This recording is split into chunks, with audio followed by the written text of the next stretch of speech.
Thank you. I want to thank the Gallaudet community for inviting me today to be able to present regarding South Africa and also greetings from South Africa.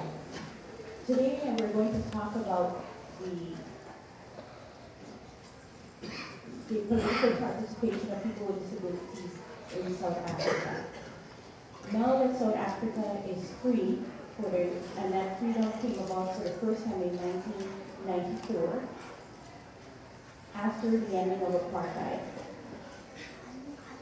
So in 1999, we realized that after the fighting for apartheid and fighting for the rights, that the persons in South Africa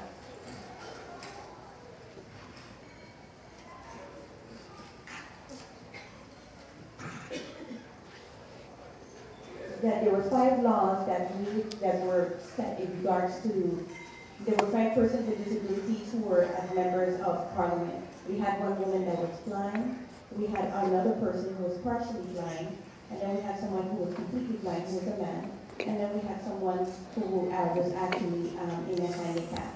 So we actually had 50-50 political representation of both men and women in parliament. We had that gender equality. So then the DPSA met with everyone regarding the approval of the legislation, and then a deaf woman was in charge of that board in 1994.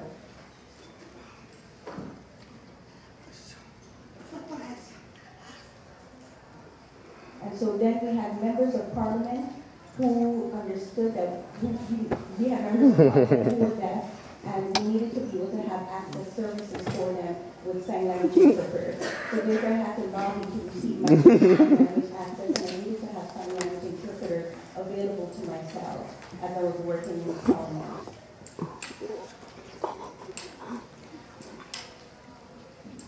I spoke with my supervisor at home actually at 2 in the morning to 3 o'clock in the afternoon, and I was actually working on my own. And it was very difficult for me to do this work by myself. So what was happening is that I was actually approved to have 2 sign language interpreters to come along with me during that process, initial process.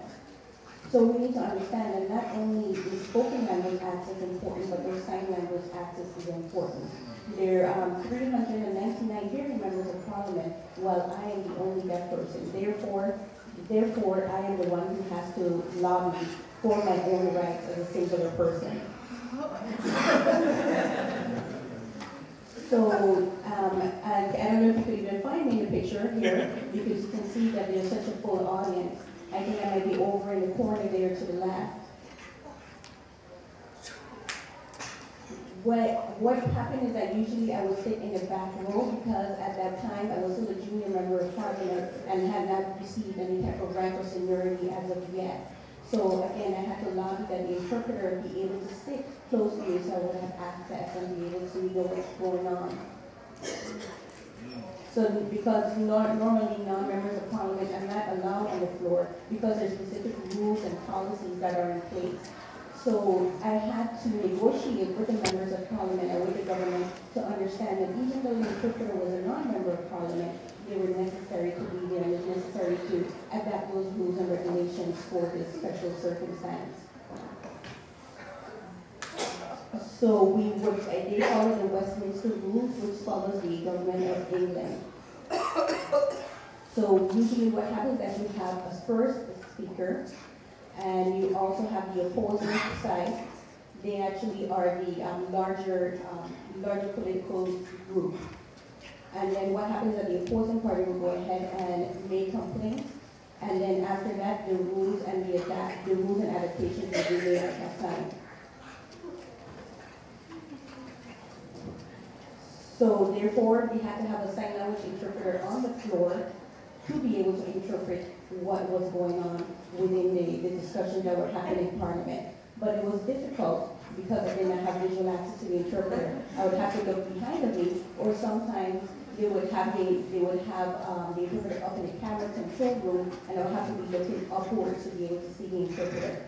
So again, I had to educate Parliament for them to understand that yes, the language access was there, but now I needed a visual access, and I needed an interpreter to be in a location, a physical location, where I would be able to see the interpretation going on.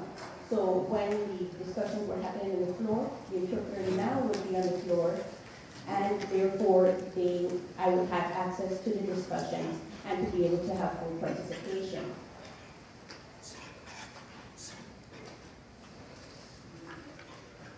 So during my term, I worked with different committees in Parliament. I also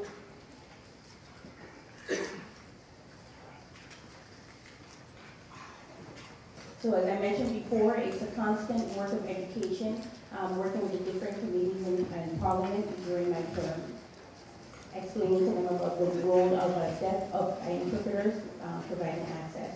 Throughout my work, I have 2 sign language interpreters who work with me. You can see them here. I went to Brazil to do a presentation regarding telecommunications, and I gave a presentation in Brazil. In that second picture, this was in 1997. This was for the World Cup.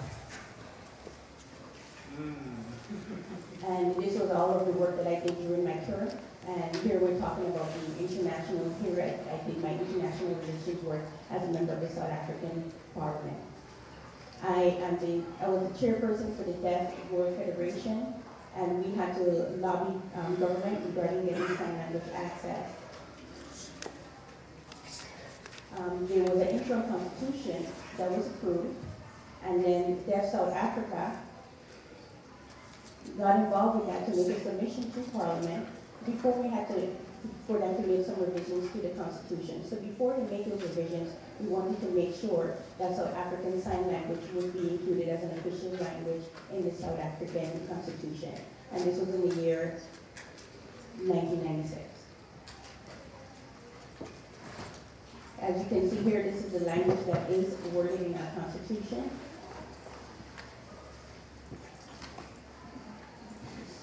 It is said here that the board has to promote sign language. It is an approved language, and we actually have 2 persons who are working on that committee, who are actually students here and then moved on to England.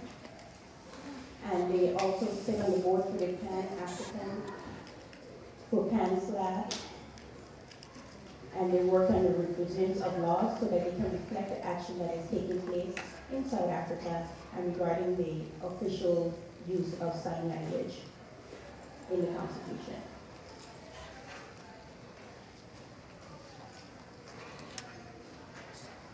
So we're focusing not only on sign language but also in education, and also try to make sure that deaf persons are educated and also receive proper employment to be able to support themselves.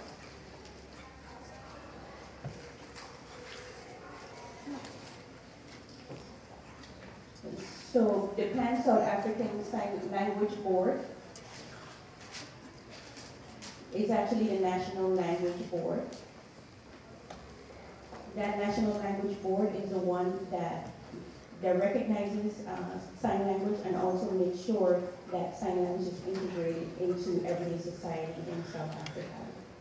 So through Pan-Slav, we actually had one issue, is that we have to have sufficient research. These are some of the focus areas for Pan-Slav, for our organization. We want to do status language planning, language and education, translation and interpreting, lexicography, terminology, place names, and so on. So that research is ongoing. While I was working in Parliament, we need to make sure that our deaf people are fully educated, even though that is actually not the case in South Africa. Access to universities is very limited. Usually students have to rely on other hearing students to help them. And we're actually trying to develop sign language study courses at this time. Helen Morgan actually came to assist us in helping with those education goals and progress.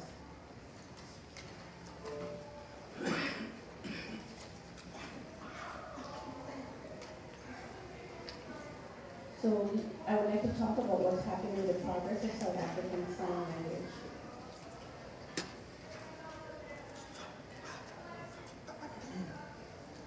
So we had a joint constitutional review committee, and that committee deals with many different changes.